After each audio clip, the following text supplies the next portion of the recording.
Please sound like a million people for Dave Stewart!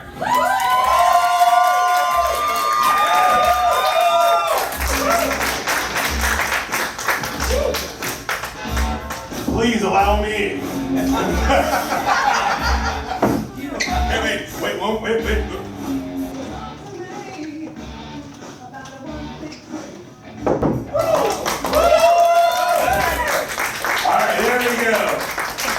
He does comedy, he does stage management, he does crew, he does it all. He wears his fucking shirt. He's Dave Stewart. How's it going?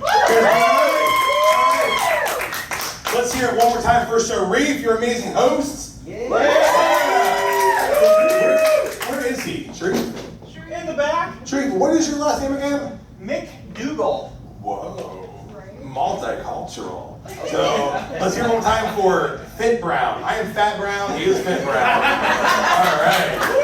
He's the other bald bearded brown man here today. There's always two of us. Just in case. Just in case. Alright. Hey guys, thanks for having me. My name is Dave Stewart. Once again, I'm the host of Real Pittsburgh Stories at the Arcade. Celebrating 6 years this fall. Yeah, this is how I dress. I don't like it either. I don't know what to tell you. Like, this is the best I can do.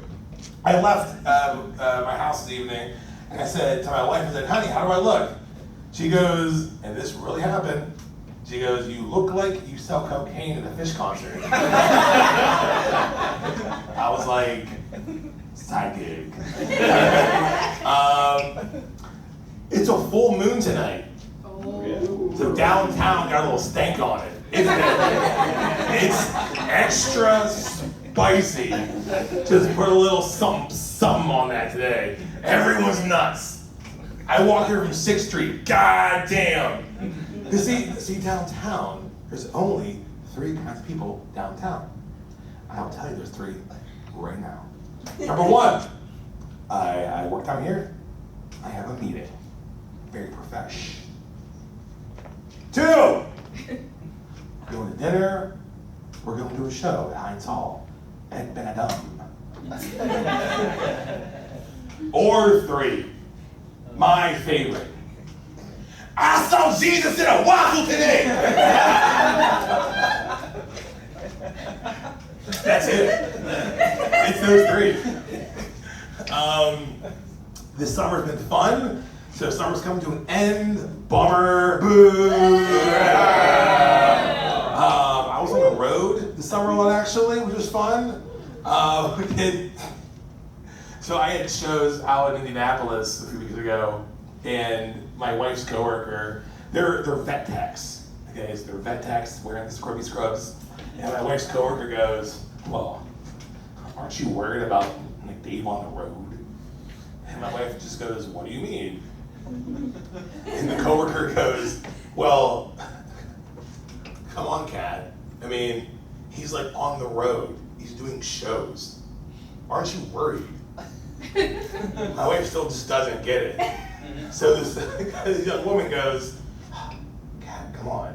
There's like women on the road.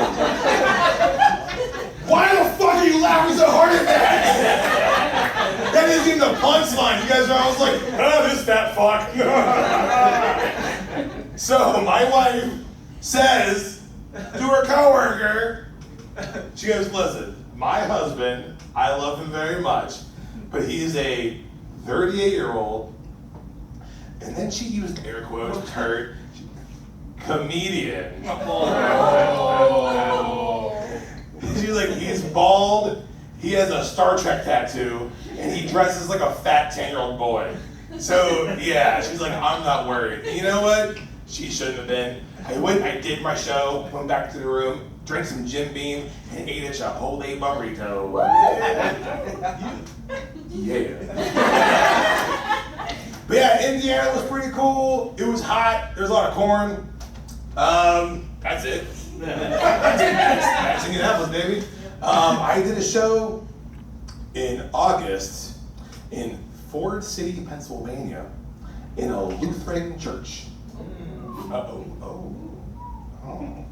And yeah, that was weird. It was a good time, but it was still fun. The crowd was great. People were nice. There was a spatter of meatballs and deviled eggs. And but honestly, that was a good show. I knew I'd be okay. You know how I knew this? Because I have a lot in common with Jesus. More than you think. More than you think. More than you think. I am an ambiguous minority.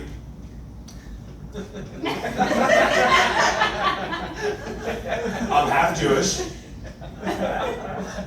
And I've never met my dad. Well, he did eventually. Oh, too soon? Is he here? Well, he's everywhere. I've heard that. I think that it is. I did a show at Lawrenceville Distilling with the great Drew Shabetta. It was a bring your own dog show, and there were dogs there. I like that. I like dogs. Who likes dogs? Yeah, dogs. I love dogs. Dogs are great. Cause I feel like dogs love you. They really love you. Dogs really love you. And I feel like you hear stories about, they're a dog and their owner dies and the dog visits their grave or goes to their favorite restaurant every day and waits for them, Fry and Futurama. I feel who is a dog? Who's a dog here? Who's a dog owner? Anyone? Okay, I feel if your dog, if you died tomorrow, your dog would carry around your shoe and whimper. Yeah. I got 2 cats. They don't give a fuck. They don't care. They don't care. If my wife and I died tomorrow, it'd be 15 minutes. And one would say to the other one, hey, we're gonna eat them, right? We're here in this beautiful theater. I know what we do here, I feel, is art. Kind of. It's art. And I feel when you do an art, I feel it's important to be a champion and an ally to our LGBTQ+ community. It's very important. And I think when you put in the effort, people should recognize the effort. You're trying to be an ally. But I have a very funny ally story. I love Goodwill. I'm a thrifter. Right? Hell yeah, baby. I'm a thrifter. And I went to the Goodwill in McKnight Road here in Pittsburgh in June. And they had a pride section. They had, Goodwill shows its pride. And bless her little heart, they tried so hard. They really did. Okay, this is what they had in the pride section of the McKnight Road Goodwill. This is a true story. They had a spattering of glittery tchotchkes. They had an iridescent, dare I say it, mother of pearl ashtray. Very nice. Ooh, I was like, ooh, okay. Golf clubs.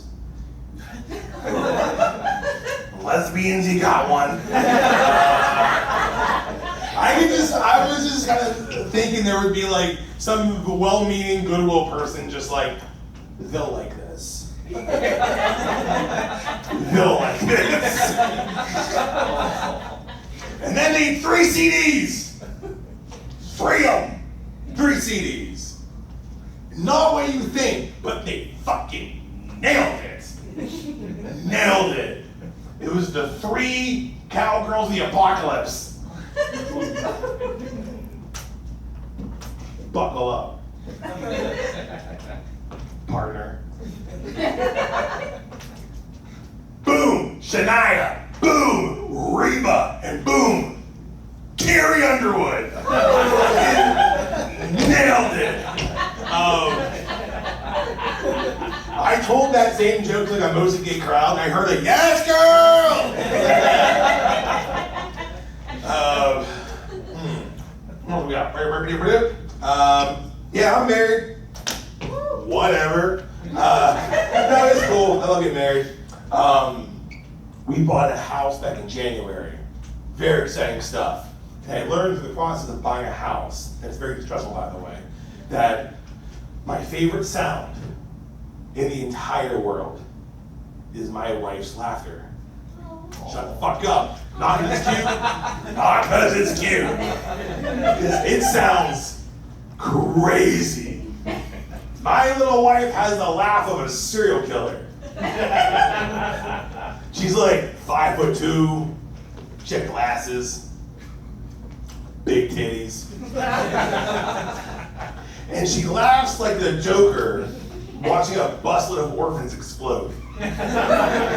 Like we watching a YouTube video where like a hamster falls off a hamster wheel, and she's like,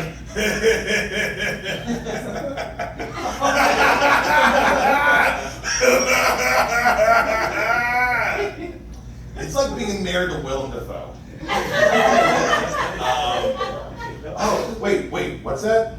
Talk about weed? You got it. Anyway, that's called a segue. Dave Stewart, professional comedian. All right. I'm getting a little too experimental, I think, with the drugs sometimes. Like my buddy gave me some random drugs, and I took them, and they worked.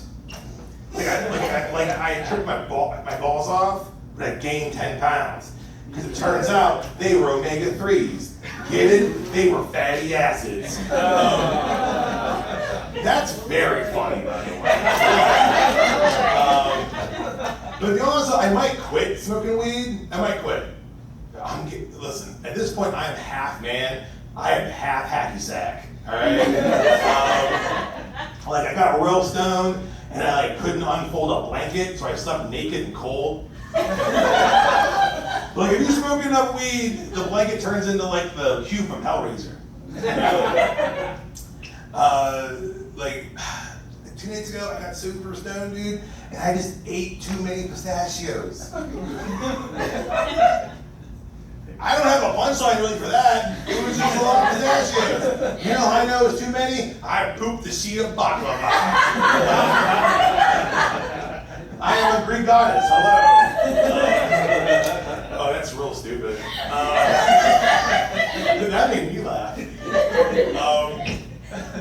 Ooh, can I give you some sexy advice real fast? Is that okay? Can I give you some sexy advice? All right. If you were someone here, if you have sex with a penis, if you're a person that has sex with a guy with a penis, here's some advice for you. Just from a person with a penis, here's some advice.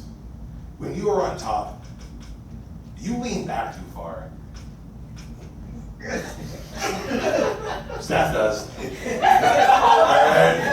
She laughed too hard. She was like, I do that.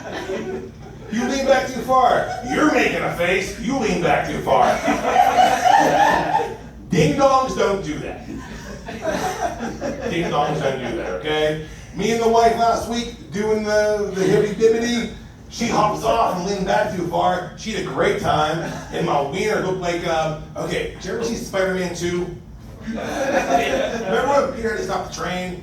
And that motherfucker was like this. That's how my dick looked. It was terrible. All right, let's land this plane. What do you think? So, the wife and I are trying to have a baby. We're giving that a shot. We'll give it a try, okay? I wish she would stop telling her dad, though. That's getting real weird. He's married, he knows what you do. Stop telling your dad, your 7-year-old conservative father, who I love, by the way, that your husband, a giant beige savage, has stopped pulling out. But yeah, my wife is great. My wife loves me, and she has like a app that tracks her cycles on her phone. She was like, hey, big guy, next 3 days, we gotta do it. And I'm like, okay.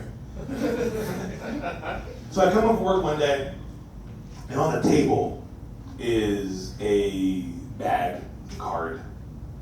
And I look in the card and it says, honey, you are the best husband ever. I love you very much. This is for you. And she bought me my favorite bourbon, just for me. And it's not cheap. She went to the store, bought me bourbon, brought it home. Very nice.